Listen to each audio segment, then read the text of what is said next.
When I bought this basil at the supermarket, I didn't just bring it home and stick it on the windowsill like most people do. I divided it right away into separate stems and put them straight into this terracotta pot. Look at it now. Thick stems, healthy leaves, and it's still going strong. Meanwhile, most people's supermarket basil is dead within 2 weeks. Here is exactly why this happens and what to do instead. Here is the thing nobody tells you.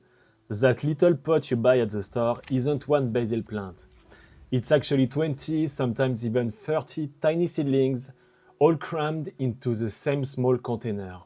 And they are all fighting each other for the same water, the same nutrients, and the same tiny bit of space.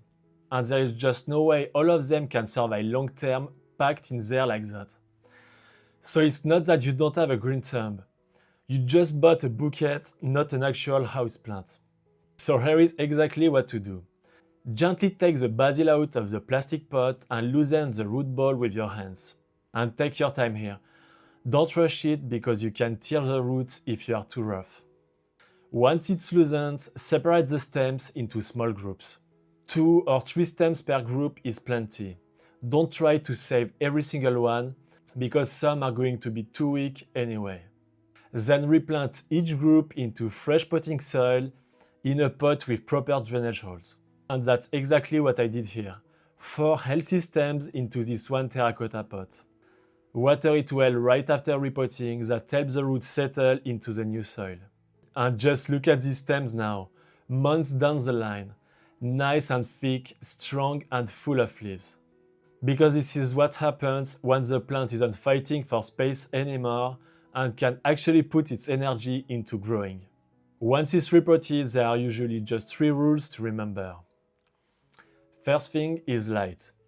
Basil comes from a warm, sunny climate, so it wants at least 6 hours of direct light a day. Right behind a sunny window works fine if you don't have outdoor space. The second thing is water. Don't let the soil dry out completely, but don't drown it either. That's just as bad. A simple test is to stick your finger in the soil. And if the top 2 cm feel dry, it's time to water. And the third thing is temperature. And this one trips a lot of people, because basil really hates the cold. So don't put it outside until it's properly warm out. Otherwise it will sulk, stop growing and sometimes just die on you overnight. Follow these 3 things and you will genuinely never need to buy basil from the store again.